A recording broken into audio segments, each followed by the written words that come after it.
All right, so the first lesson in playing the keyboards is to actually get a keyboard. And it doesn't have to be anything special, especially when you're learning. But when you get it, just understand that a keyboard is a unique instrument because it's sort of like a piano where you have your keys. And but it's not like a piano because you only have in cheap keyboards a limited portion of the keys.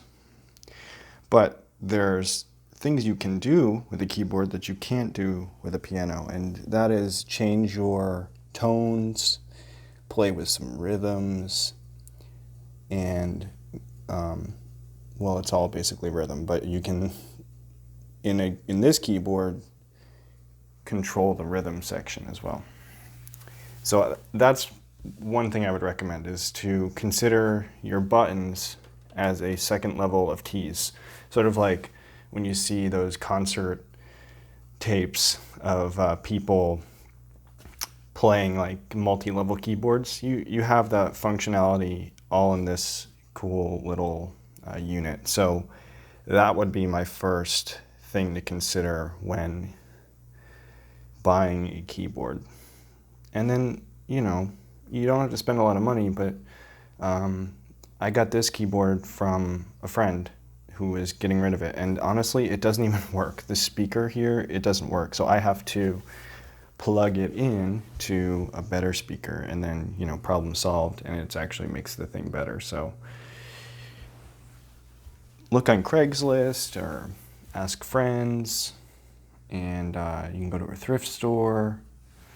And then another thing I use is a loop pedal, and it just allows me to play basically with another person, because this looper will keep my sound going even when I stop, so then I can play something else.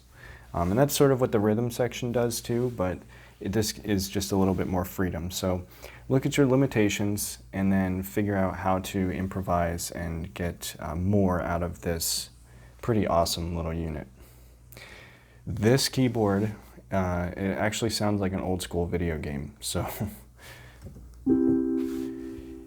it's got pretty good tones, even though there's only, like 8, 1, 2, 3, 4, 10 tones.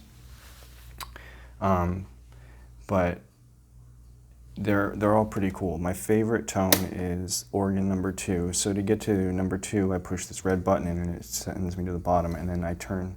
You can either sustain or not, which makes the sound like kind of linger a little bit. But this sound is really awesome without the sustain. And it's actually organ 1.